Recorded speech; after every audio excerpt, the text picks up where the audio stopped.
Ora viva, muito boa noite, seja bem-vindo ao Telenotícias nesta edição de 9 de julho de 2022. Vamos aos destaques do dia. A Polícia da República de Moçambique, na cidade de Maputo, deteve no bairro de Xamanculo um jovem de 16 anos acusado de tráfico de drogas. E o segundo destaque para o dia de hoje: o governo diz que já estão disponíveis cerca de 50 milhões de dólares, o equivalente a mais de 3 bilhões de meticais, para garantir a estabilidade do preço dos transportes públicos no país. São essas notas que poderá acompanhar no desenvolvimento do Telenotícias já agora.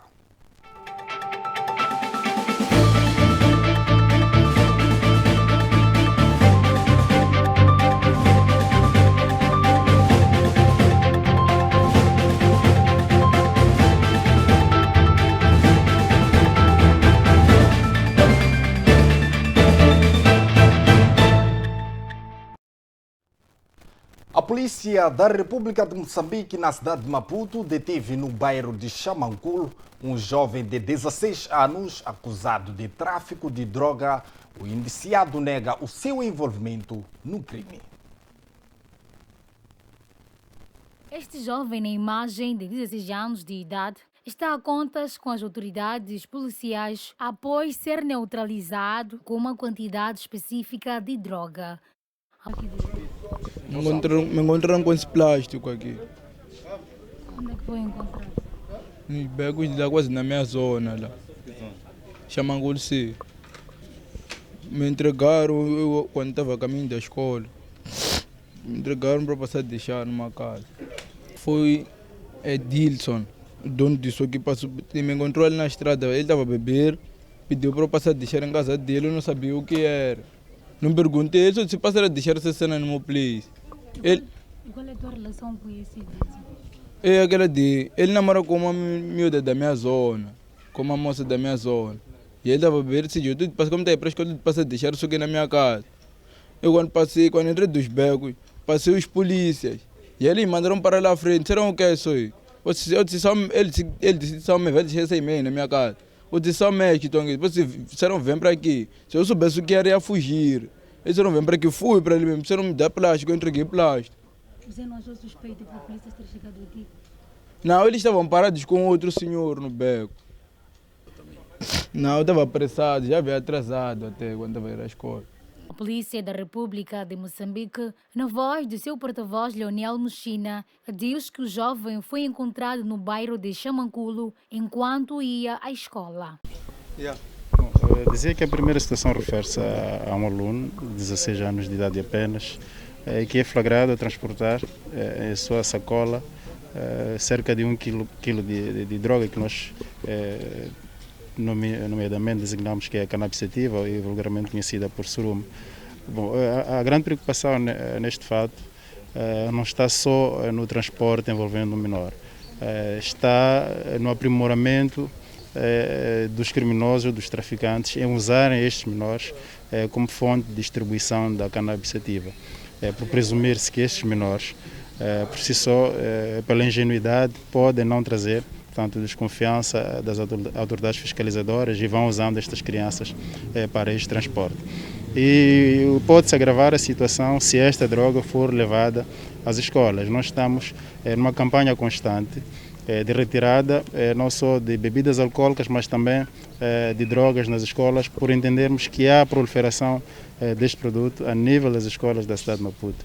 Esta preocupação fez-nos até em tempos, ou pelo menos há 2 semanas, concertar-se em uma reunião multissetorial com vários atores preponderantes nesta matéria para delinearmos estratégias de como prevenirmos o tráfico de drogas nas escolas. E este é um caso nítido daquilo que a polícia e outras instituições, como a Direção da Educação da cidade, o Gabinete Central de Combate à Droga, a Procuradoria e entre outros, vem desencadeando para reprimirem-se estas atividades. Importa referir que o tráfico de droga no país é um crime e é punido em termos de lei.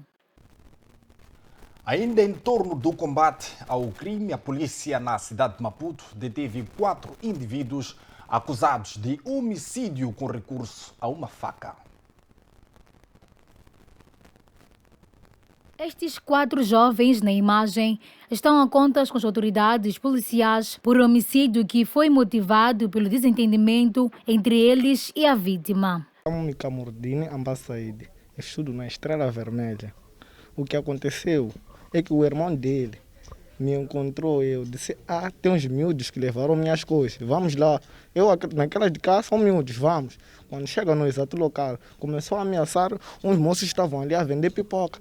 Você que me bateu, você que me bateu. Nós, vamos a descer. Descemos.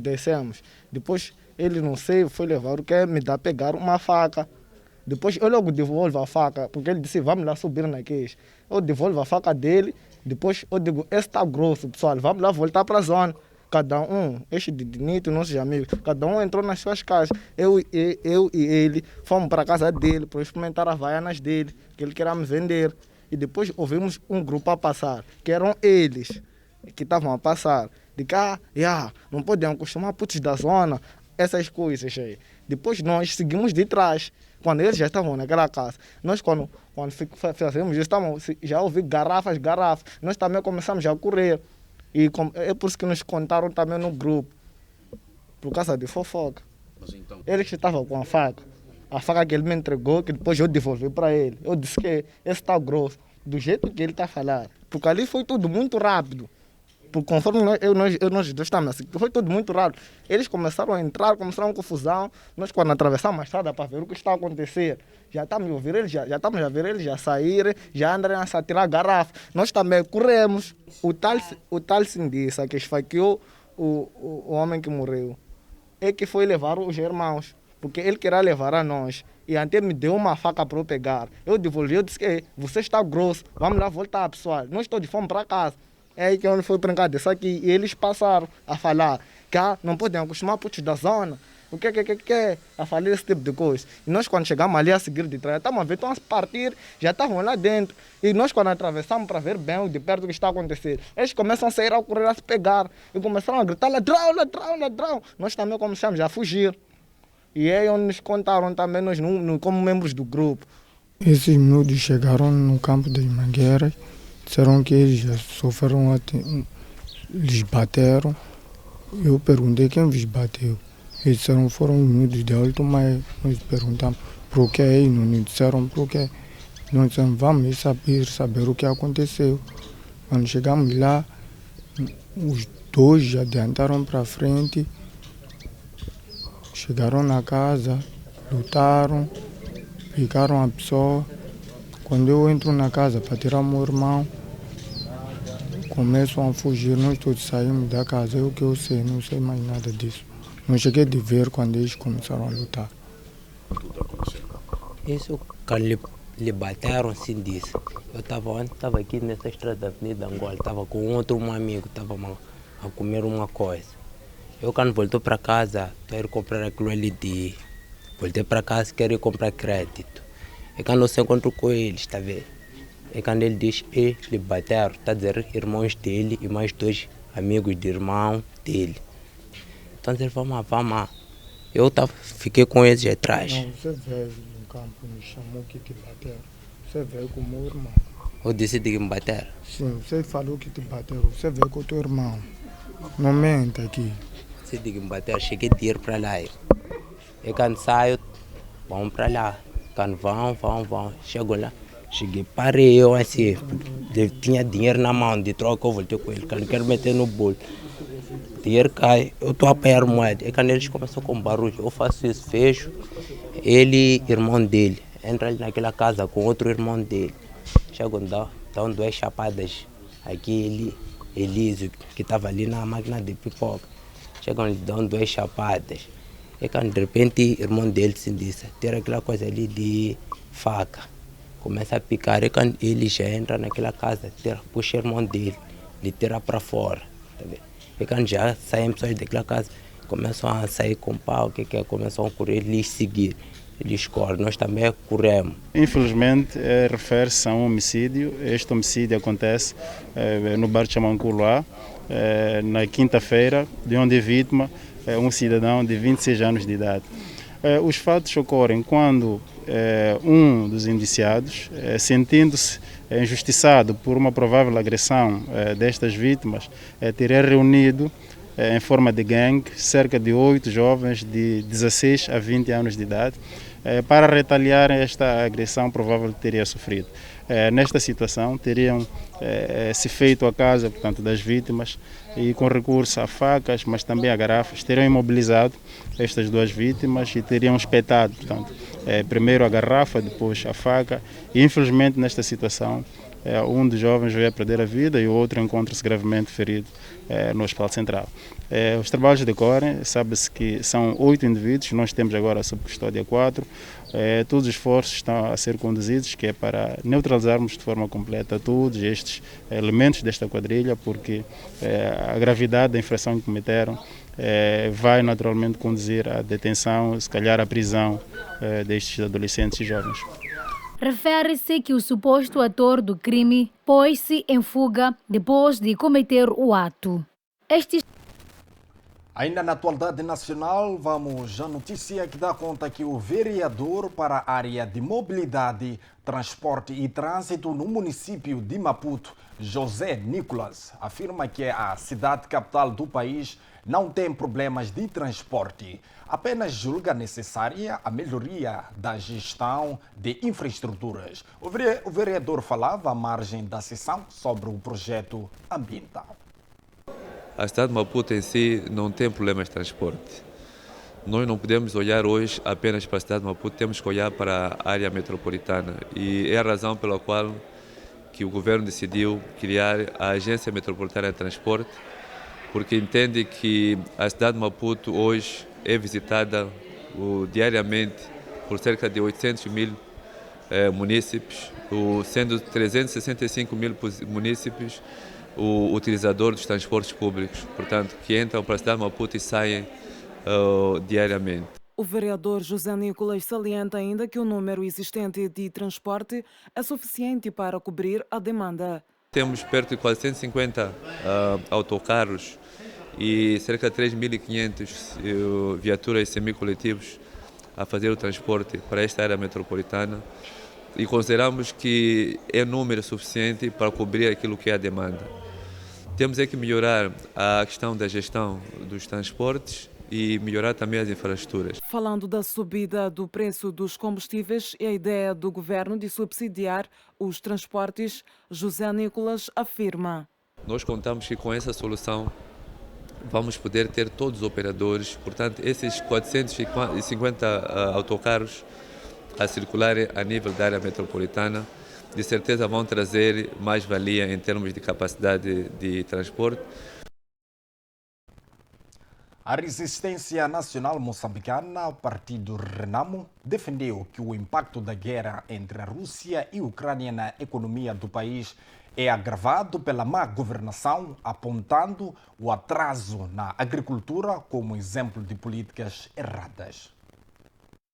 De acordo com Notícias a um Minuto, Macuiana falava durante uma conferência de imprensa sobre o crescente custo de vida no país que as autoridades moçambicanas atribuem ao conflito Rússia-Ucrânia. Simon acusou os sucessivos governos da Frente de Libertação de Moçambique, Frelimo, de terem negligenciado a agricultura ao longo dos 47 anos da independência nacional e desaproveitado os milhões de hectares de terra arável de que o país dispõe. Nós precisamos de importar tomate, cebola e cenoura, enquanto temos terra arável do Rovuma ao Maputo, os limites a norte e a sul do país. Podemos produzir o suficiente para o país aguentar a subida dos preços dos alimentos provocada pela guerra Rússia-Ucrânia, enfatizou Simon Macuiana. Por outro lado, o presidente do Conselho Jurisdicional da Renamo criticou o fato de o governo moçambicano não condenar a Rússia pela invasão na Ucrânia, assinalando que a guerra está a criar consequências incalculáveis. Os nossos dirigentes parecem que estão a gerir um bem particular e não público, afirmou. O Banco de Moçambique e organizações não governamentais têm defendido como um cenário ideal que o Fundo Soberano seja constituído antes do país começar a receber receitas do Rovuma. O processo está a decorrer em estado acelerado e a perspectiva é que o governo possa apreciar a proposta e enviá-la à aprovação no Parlamento, mesmo antes da reabertura da segunda sessão plenária de 2022, em outubro. Assim, o fundo poderá ser aprovado ainda no decurso deste ano, disse Max Tonella. O mecanismo contará ainda com receitas de reservas de carvão, areias pesadas, titânio e outros minérios de elevado valor de mercado exportados por Moçambique. A proposta de criação redigida pelo Banco Central e divulgada em 2020 prevê 2 objetivos: acumular poupança e contribuir para a estabilização fiscal do país, com regras de transparência e prestação de contas. A proposta do Banco de Moçambique prevê que o país arrecade 96 mil milhões de dólares e 81,4 mil milhões de euros na vida útil do gás do Rovuma, quase 7 vezes o atual produto interno bruto anual, mas os principais projetos de exploração ainda estão parados devido à insegurança na província de Cabo Delgado. Dos 3 projetos aprovados, avançou o que está em Mar Alto, liderado pela petrolífera Eni, correspondendo a uma produção de 3,4 milhões de toneladas por ano de gás natural liquefeito por ano, 11% do total que está previsto. O total incluía mais de 13,12 no projeto da Área 1 em Afuns e outros 15 na extensão Mamba da Área 4. O governo diz que já estão disponíveis cerca de 50 milhões de dólares, o equivalente a mais de 3 bilhões de meticais, para garantir a estabilidade do preço dos transportes públicos no país. O ministro da Economia e Finanças, Max Tonella, avança que este recurso poderá proteger as mais famílias vulneráveis nos próximos 6 meses, mesmo diante de um possível aumento do custo de petróleo e seus derivados no mercado internacional. Recursos esses avaliados em cerca de 50 milhões de dólares para este fim. Em resultado, nós esperamos que mesmo perante eventuais incrementos adicionais do preço do mercado internacional, que tem sido volátil, as populações dos centros urbanos possam estar protegidos pelo menos nos próximos 6 meses, na perspectiva da situação global melhorar e voltar a uma situação de preços de mercado que estavam abaixo de $100 por barril. Segundo a Rádio Moçambique, o ministro da Economia e Finanças, Max Tonella, falava esta sexta-feira em Maputo, em conferência de imprensa conjunta com o diretor para o Departamento Africano do Fundo Monetário Internacional. Para já vamos acompanhar a previsão do estado do tempo para o dia de amanhã, 10 de julho de 2022. Para já, a zona norte do país, Lixinga vai registrar uma máxima de 21 e uma mínima de 10. Pemba vai registrar uma máxima de 24 e uma mínima de 20. Nampula vai registrar uma máxima de 27 e uma mínima de 15. Já vamos à zona centro do país para podermos aqui acompanhar as temperaturas máximas e temperaturas mínimas que irão ser registradas no dia de amanhã. Enquanto preparamos aqui a previsão do estado do tempo, aqui está, vamos à zona centro do país. Tete vai registrar uma máxima de 28 e uma mínima de 16. Quilimani vai registrar uma máxima de 26 e uma mínima de 17. Beira vai registrar uma máxima de 24 e uma mínima de 15. Chimoio vai registrar uma máxima de 23 e uma mínima de 10. Para já vamos à zona sul do país para acompanharmos aqui as principais temperaturas máximas e mínimas que vão ser registradas no dia de amanhã, sábado Para já temos aqui as temperaturas máximas e mínimas. Temos aqui em Inhambane, que vai registrar uma máxima de 24 e uma mínima de 16. Xaixai vai registrar uma máxima de 26 e uma mínima de 15. Maputo, por fim, vai registrar uma máxima de 26 e uma mínima de 15. Esta é a previsão do estado do tempo para o dia de amanhã, 10 de julho de 2022. Para já vamos a uma curta pausa e nós voltamos dentro de instantes com as notas internacionais. Até já.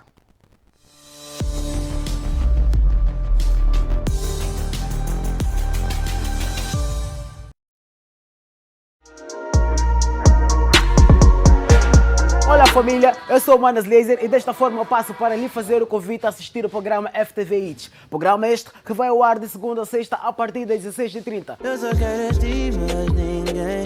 Essa distância entre nós não me faz bem, não me faz bem. Hey menina, valoriza tua melanina, pois ela que te deixa mais linda. Aqui você acompanha todas as novidades do mundo da música, atualizações das carreiras dos artistas. A música é baseada em fatos reais, como é que é? Nada, quem me dera conhecer alguém assim. Qual é o critério que o Rolê usa para poder fazer seleção das pessoas com qual trabalha? É um bocado complicado, bro. Misturas já são de DJ Dilson.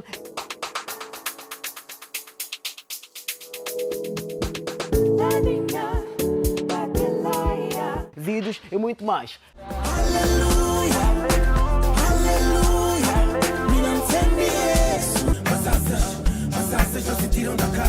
Juntamos como meu, seja mais humilde.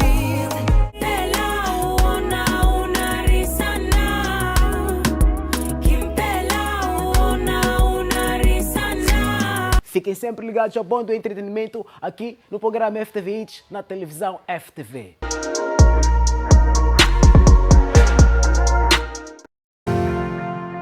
Estimado internauta e telespectador, acompanhando os problemas sociais do país, a FTV traz para si, de segunda a sexta-feira, o programa Vuvuzela.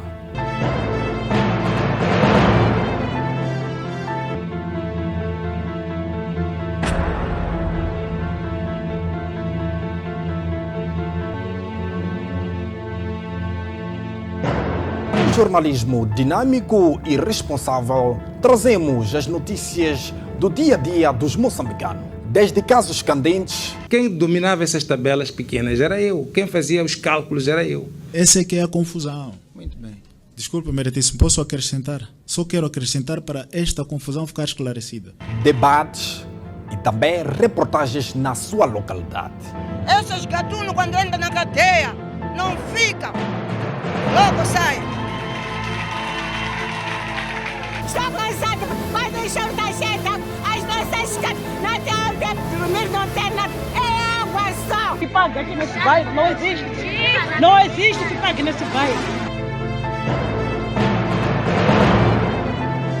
Temos um encontro marcado das 12 às 13, de segunda a sexta-feira, aqui na FTV, na televisão que faz da sua visão uma realidade.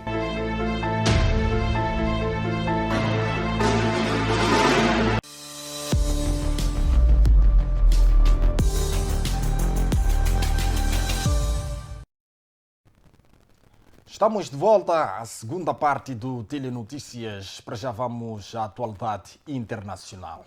A Rússia terá alegadamente lançado um ataque com mísseis sobre a cidade de Trukivka, que pertence à região de Donetsk, no leste da Ucrânia.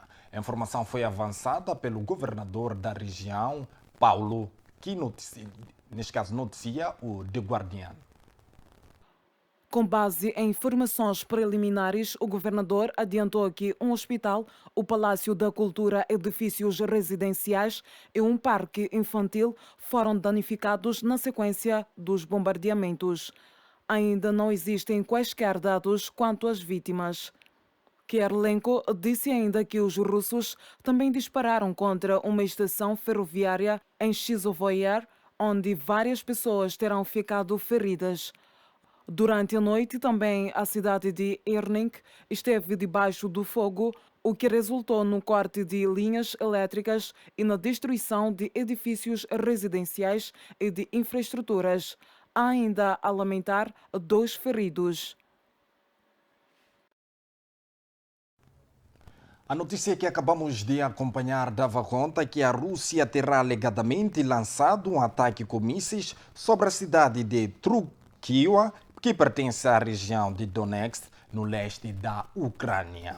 A informação foi avançada pelo governador da região, noticia o The Guardian. Japão está em choque com o assassinato de Shinzo Abe.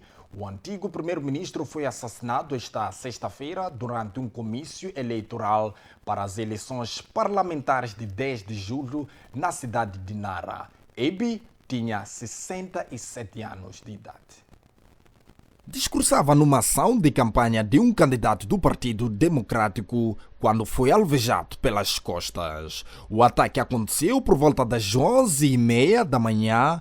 A televisão pública japonesa NHK mostrou o momento do discurso que foi interrompido por tiros e vários homens a lutarem com o suspeito Tetsuya Yamagami, um antigo militar de 41 anos. Os investigadores do caso revelaram esta tarde que depois da sua detenção, Yamagami disse que guardava rancor contra um grupo específico e que realizou este ato contra o antigo primeiro-ministro porque acreditava que ele estava ligado a esse grupo. Depois do ataque, Shinzo Abe foi levado para o Hospital Universitário de Nara. Os médicos explicaram que sofreu danos graves no coração e 2 feridas no pescoço que danificaram uma artéria. Não recuperou os sinais vitais. O presidente de Angola, João Lourenço, decretou 5 dias de luto nacional pela morte de José Eduardo dos Santos e a realização de um funeral de Estado para o homem que presidiu aos destinos do país durante 38 anos. O decreto determina ainda que a bandeira nacional estará ameaçada no país e em todas as representações diplomáticas angolanas pelo mundo e que serão suspensos todos os espetáculos e manifestações públicas. O antigo presidente de Angola, de 79 anos, estava internado numa clínica em Barcelona desde 23 de junho, altura em que sofreu uma paragem cardiorrespiratória. Desde aí, encontrava-se em coma induzido. Não se sabe ainda quando o corpo do ex-líder chegará a Angola, nem onde será sepultado. Uma das filhas requeriu uma autópsia para determinar as causas da morte antes de o corpo ser trasladado para o país. José Eduardo dos Santos padecia de vários problemas de saúde desde 2006 e era acompanhado por uma equipa médica da capital catalã, onde tinha residência permanente. No comunicado da Presidência da República de Angola, lê-se: o Executivo da República de Angola inclina-se com maior respeito e consideração perante a figura de um estadista de grande dimensão histórica que regeu durante muitos anos com clarividência e humanismo os destinos da nação angolana em momentos muito difíceis. O presidente português Marcelo Rebelo de Sousa telefonou ao presidente João Lourenço, apresentou condolências e já anunciou que estará presente no funeral de José Eduardo dos Santos, acompanhado do chefe da diplomacia portuguesa, o ministro João Gomes Cravinho. A Agência de Saúde das Nações Unidas lançou um apelo urgente esta sexta-feira para ter acesso às pessoas doentes e feridas isoladas pela guerra na Ucrânia. Na Ucrânia, o presidente Volodymyr Zelensky voltou a garantir que Kiev não vai ceder o território à Rússia e afirmou que essa hipótese nunca fará parte de um eventual acordo de paz. Por seu lado, Vladimir Putin alertou para consequências catastróficas no mercado energético europeu se as sanções impostas pelo Ocidente continuarem. Uma equipa da televisão francesa esteve nas 2 frentes de batalha e nos 2 lados observou os ataques de bombas inimigas. Os jornalistas dizem que depois de 4 meses de guerra, não são só os militares que estão exaustos. Quem decidiu ficar na Ucrânia diz que a situação é insuportável. Kiev diz que destruiu um depósito de munições russo e que provocou várias baixas na província ocupada de Kherson. Moscovo responde e diz que destruiu 2 sistemas de mísseis antinavios em Odessa, o único porto ucraniano do Mar Negro não nas mãos da Rússia, e que atacou com mísseis os soldados ucranianos que colocaram a bandeira nacional na Ilha da Serpente depois da retirada russa. Da atualidade internacional, passamos para a atualidade desportiva. O dossiê Enzo Fernandes está prestes a ser encerrado. Jorge Brito, presidente do River Plate, deixou a garantia de que o médio argentino vai viajar para Lisboa para representar o Benfica. A transferência do Enzo Fernandes estava condicionada a que ficasse para jogar a Libertadores. Combinamos que assim que deixássemos a prova, o Benfica precisava dele. O Leandro chegou pela sua saída. A falar com o Benfica e é provável que ele vá embora nos próximos dias, atirou o líder dos argentinos. Recorde-se que o River Plate foi eliminado pelo Vélez Sarsfield esta quinta-feira num jogo que terminou empatado 0-0 após a derrota na primeira mão da eliminatória. De referir que o Benfica comunicou à CMVM a transferência do Enzo Fernandes estava condicionada a que ficasse para jogar a Libertadores. Combinamos que assim que deixássemos a prova, o Benfica precisava dele. O Leandro chegou pela sua saída e é provável que ele vá embora nos próximos dias, atirou o líder dos argentinos. Recorde-se que o River Plate foi eliminado pelo Vélez Sarsfield esta quinta-feira num jogo que terminou empatado 0-0 após a derrota na primeira mão da eliminatória. De referir que o Benfica comunicou à CMVM a aquisição do jovem de 21 anos no valor de 10 milhões de euros mais 8 milhões em variáveis. O plano dos encarnados passa por isso por integrar Enzo Fernandes no plantel na próxima semana, sendo que Rui Pedro Brás já se encontra a caminho da Argentina para concluir as negociações. Com esta nota desportiva, colocamos um ponto final à presente edição do Telenotícias, hoje 9 de julho de 2022, com promessas que a voltar amanhã, domingo, pelas 19h30. Fique bem e um bom final de semana.